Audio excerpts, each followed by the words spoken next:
Lee Hogan here, VIP Boxing, down at the Natural Progression Boxing Academy in Stockton. Stockton-on-Tees, yeah.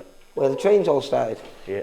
And I'm here to catch up with you, Steve, because not only are you making your VIP debut, but you're making your debut, first time stepping through the ropes as a professional. Yeah, I'm buzzing, can't wait. Get me in there, let's get at it, man. Well, like, first of all, what I've come down is to find out a little bit about yourself, and we've been chatting, and yours is a really interesting story. Been involved in boxing or combat sports, let's say, since you were 6 years old. Yeah. So tell me a little bit then. Yeah, so I kickboxed from 6 to 19, and I boxed 10 to 16, 17. I fought all over the country kickboxing. I went to Italy kickboxing. I won area titles, English titles, British titles, European titles, world titles. Went to Italy, won the world championships.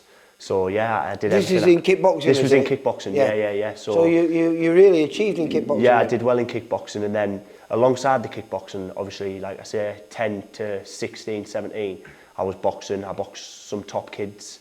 I boxed fellow professional boxer on the show, Travis Waters. Yeah, because he's top of the bill there, isn't he? Yeah. So I boxed Travis when I was a junior. I boxed Tommy Hodgson, he's now Northern Area champion. He won the ABAs as well, yeah, he won the ABAs. 2017, I think. Yeah. Carl Fail, he's signed with Frank Warren now. I boxed him as a junior. So yeah, I've done a bit, like, I know my way around the ring.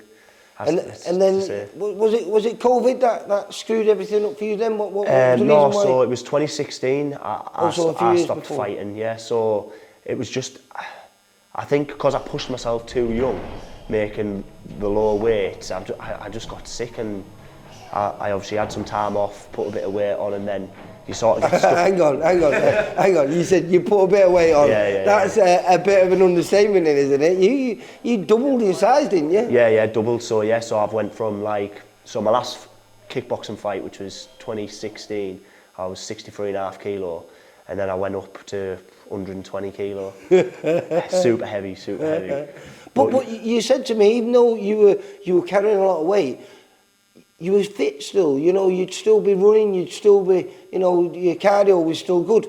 Yeah, I mean, at the time I was that weight, I wasn't running, but when I got back on it, it was as if my fitness never went, but I think that's your mind, not your fitness. It was my mind that got me through it, because I wanted to get the weight off.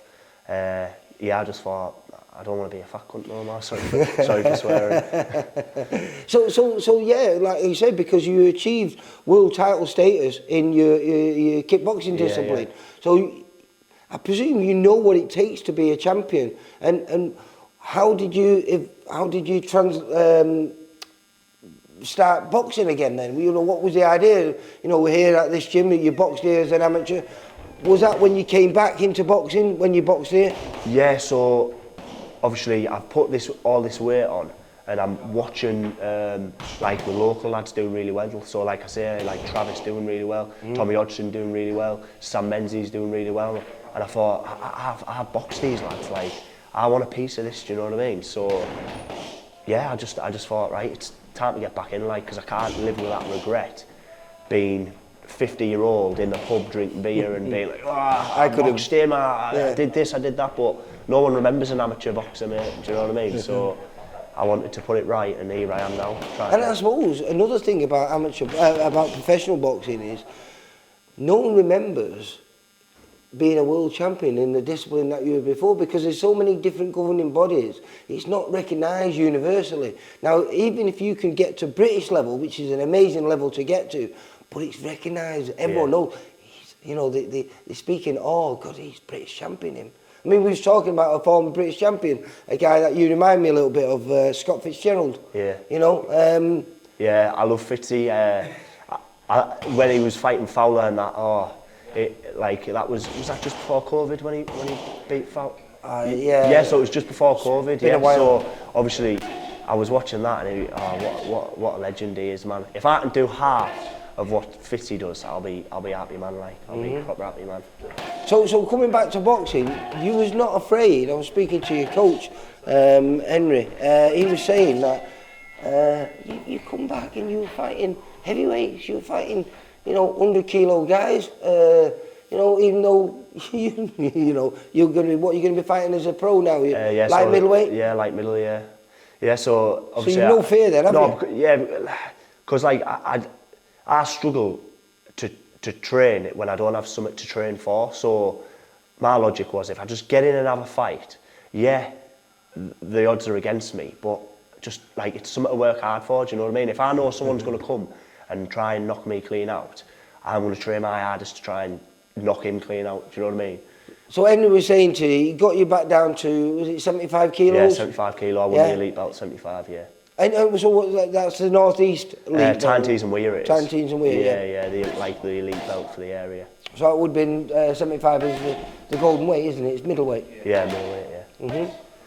And you won that, did you say you won that at 2 different weights? Yeah, so I won it at 80. Yeah. And then obviously went down to 75, won it at 75, both in the same season as well. And what weight are you walking around at now then? I'll be about 76 now. 76? Yeah. So with day before weigh-ins then, light middleweight wouldn't be too much of an issue I don't for you? think so, no. Like, I've had 3 meals today. I've had over 3 litres of water, so fully fueled. I could cut it down if I need to. Yeah, listen, it's been great chatting to you today. You've got this mindset that I like, which I think will do well in professional boxing. There's no fear with you. No. You just want to try and make a statement. How do you find, because it's a business and you've got to be able to sell tickets. Now, the lads were in here before, because this is your amateur gym. They were all buying the tickets. How have you done on tickets for this? Yeah, I've done all right on tickets. I thought I could have done a bit better, but yeah, like I was 75, I reckon. 75, I'll be happy with. But I'm going to put on a show, and then everyone who comes is going to start talking, and then next time I'll do 150. Yeah, like, and I'm just going to grow from this. Am I being disrespectful if I say that aggression seems to be a big part of your business, or would you like to be known better as a pure boxer? Nah.